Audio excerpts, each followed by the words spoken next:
Hey guys, welcome back to my channel. If you tuned in and watched my first video, if this is your first time finding one of my videos, well, hello there.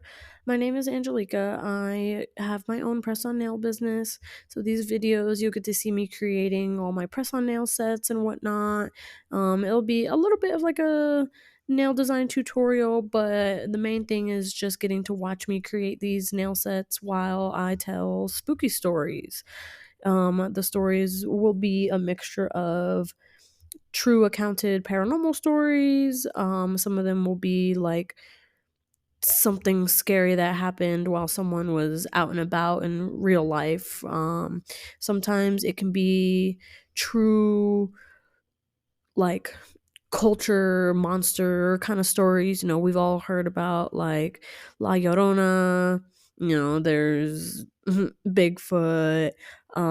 There's the stories about the Appalachian Mountains and things like that. So as this channel continues to grow, I will honestly come across all kinds of different stories and things like that. This channel is definitely meant to explore the reality of true horror things that go on in the world. The world is such a big place. There's all kinds of different stories of paranormal and aliens and monsters and things like that. I mean, we're still discovering new species of animals and bugs and things like that to this current day. So, you never know what's out there. So, definitely here at this channel, being open minded, even just being entertained by these stories, it's kind of for everyone. So, if any of y'all have your own true stories that you want to send in, hear me read on this channel and whatnot, definitely send them in to me. I love reading people's true stories and things that have happened to them. I personally have had a couple different instances of paranormal stories to tell, so we would definitely come across some of those.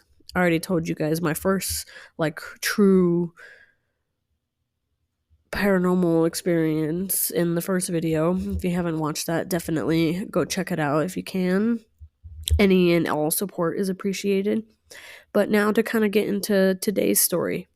So, today's story, I have been browsing Reddit and things like that, really been getting used to it. It's a great platform for kind of just talking to the community, talking to the world, getting different point of views, opinions, experiences, stories, things like that. So, a lot of my stories from other people will be coming from Reddit.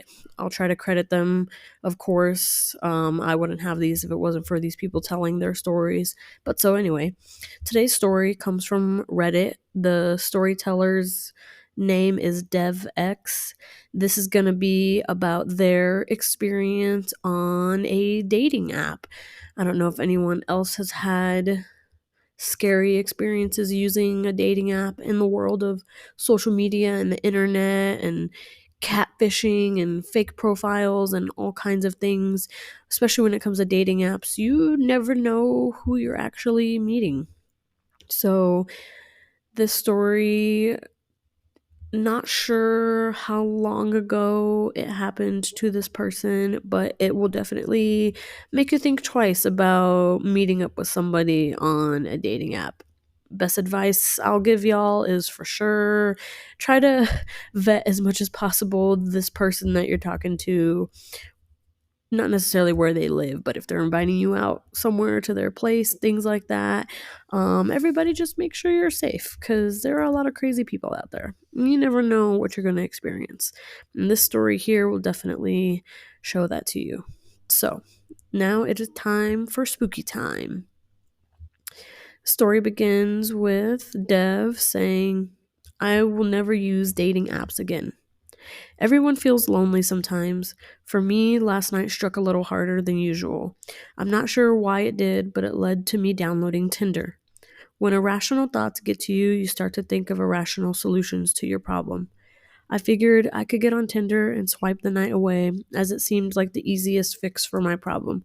I've always believed that dating apps aren't made to pair you with a potential lover, but rather to make you feel insecure so you spend more time on the app. Because of this, I was surprised to find a girl called Jessica. Jessica had liked me back within 10 minutes of me using the app. I felt like she was fake at first, but I'd rather find out than contemplate about the possibility. So I texted her. She responded within a few minutes and we started talking. What felt like minutes of talking had turned into hours. When I looked at the time, I was surprised to see that it was 1 a.m. So I told her that I had to sleep because I had to wake up early for work in the morning, but that I'd love to text with her again. She replied, "Oh, yeah, no problem. If you give me your phone number, we can get off this app." Without hesitation, I gave her my phone number and went to sleep. I woke up and started the day as I usually do. I ate breakfast, took a shower, brushed my teeth, and got on my way to work. I've worked for a newspaper for over 5 years where I get to write about all types of things. Today, I had to write about a man who went missing not too far from where I live. He was 2 years younger than me and lived alone. It's been 2 weeks since his disappearance, and the local authorities decided to use the newspaper in hopes someone would have more information. As I was finishing up the story about the missing person, I got a text message from the girl. She asked me how work was and if I had anything to do that evening.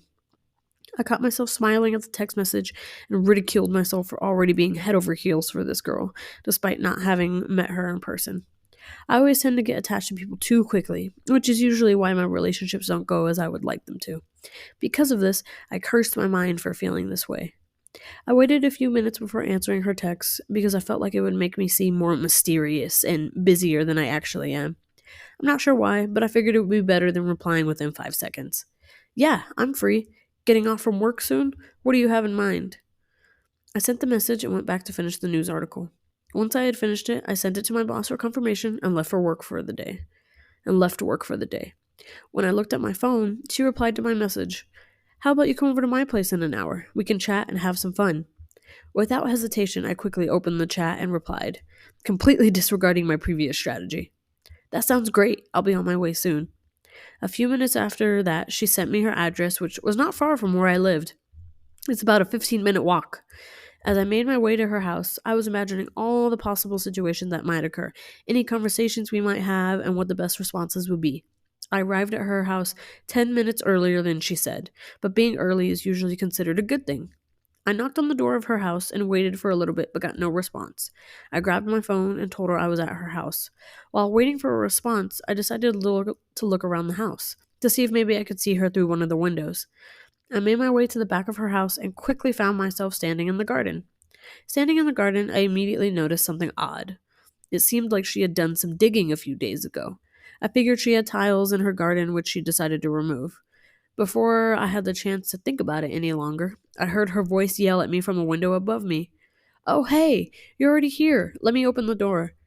I waved at her awkwardly and was startled by her sudden appearance.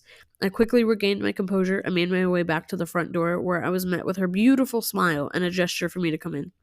"You want something to drink?" she asked. Some water would be great, thanks," I replied awkwardly. I forgot how shy I can get around people when it's not over text. It's a whole different experience for me.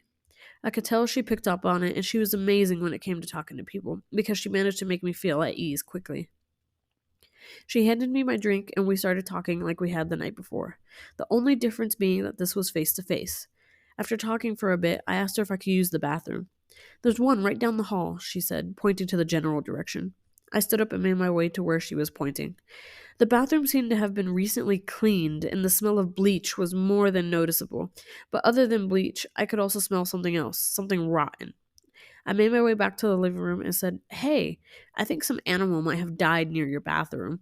As I turned the corner and looked at where I last saw her, I was met with nothing. I also did not get a response, so I called out her name. "Jessica?" There was a brief pause, but then she replied, "I'm in the kitchen making snacks." Something about the way she said it made me feel uneasy. I can't explain why, but perhaps it's because of all the stories I've heard online about this type of thing. I slowly made my way to the kitchen, peeking my head around the corner, and what I saw left me stunned. She had smeared blood under her eyes and was holding a kitchen knife in her right hand. Though I felt unable to process the situation I found myself in, my fight or flight instinct kicked in, and I ran to the front door to open it, only to find it locked. "What's the matter? I thought you wanted to have fun," she said in a playful voice. In a frenzy, I ran upstairs and desperately tried to open any of the windows, only to find out she had locked all of them. I heard her make her way upstairs, giggling and singing. I cursed myself for being so careless. I should have known better to meet in a public place. I tried to think of any way to get out of the situation, which is when I realized the window she had yelled through might still be open. Maybe I could use that window to get out. I quickly ran to the side of the house where the window was to I quickly ran to the side of the house where the window was to push my luck. To my surprise, the window opened and I saw my chance to escape. I could hear her yelling, "No!" as she was inches away and running towards me. Realizing I had no time to hesitate, I jumped out of the window and landed on my back. Though the fall was painful, I was still able to get myself on my feet. I ran to her neighbor's house and frantically knocked on the door. An older couple opened the door and seemed rightfully confused by my frantic look, but realized I needed help, so they let me in. They lay they allowed me to use their phone to call the police and offered me a cup of tea to recover from what had happened, which I explained to them. This was when the pain in my back started to become worse as the adrenaline in my body was slowly becoming less and less. Within 10 minutes, I heard police cars outside. One of the policemen knocked on the door and asked me what had exactly happened. While I was explaining to him everything that had happened, the other cops kicked the door in after Jessica did not open the door. A few minutes later, the cops came out of the house with her laptop, a blood filled bottle, and a cup of fingernails. The only thing that seemed to be missing was Jessica. She probably left as soon as she realized I would call the cops. I got the medical attention I needed and was offered a drive back to my house by one of the policemen. I was completely exhausted and fell asleep within a few minutes. I took some days off from work to recover what had happened because I felt like I needed some rest. A couple days later, I learned that Jessica had been part of an online cult which seemed to worship Satan. I had also found out that I wasn't her first victim. The man I had written about in the newspapers who had gone missing had been found buried in her garden. After some DNA tests, they confirmed that the blood and fingernails they found were his. I have deleted Tinder since then and decided to never download it again. There's still no information about where Jessica is, but I'm glad I never gave her my address. Well, that is definitely, man, a very scary story for sure. I mean, can you imagine going to someone's house for the first time and not only are there signs of somebody being murdered there already, but the fact that when he rounded the corner and she had blood under her eyes and she was holding a knife, I would definitely hope your fight or flight instinct would kick in because, I mean, what else would you do? Like, you definitely don't want to let what happened to the first guy happen to you. So, I'm glad that he had some quick instincts and was able to actually find an open window and get out and escape because he could have just ended up like the first guy, which sad to say that the first guy didn't make it out. But it just goes to show, guys, that you can't just, go over to just anybody's house. I mean, there are plenty of stories of classic serial killers and things like that that had very established relationships with many, many different people, and they never would have thought that this person would have been a serial killer. So, if people who know somebody or think they know somebody and that person ends up being a serial killer, I mean, imagine somebody you don't know and you're just meeting on a one off instance. When I was in college, I didn't use dating apps too much. It was definitely a big thing, but I've always been a slightly paranoid person when it comes to just dating and strangers and things like that.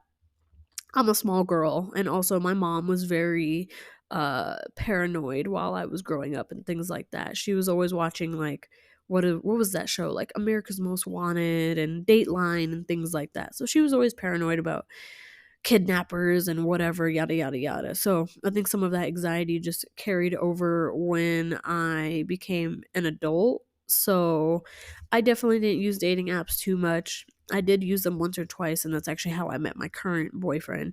But when it came to meeting for the first time, I either talked to them long enough to where like I knew this was a real person and they weren't crazy, or like with my current boyfriend, when I met him for the first time, we hung out in my dorm room where my roommate also was going to be. So I always made sure to, for the most part, at least have another person there to make sure in case if something went, a little wrong, that there was going to be some backup.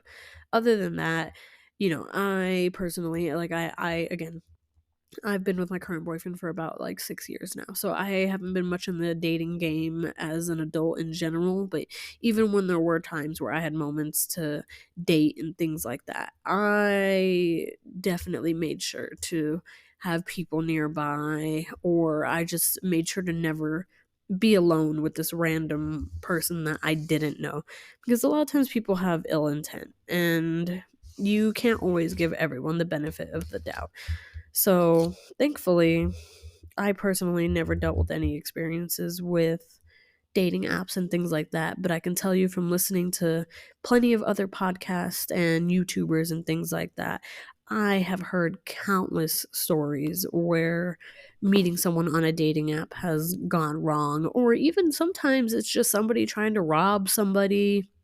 Somebody's trying to do, again, someone's trying to murder someone just because.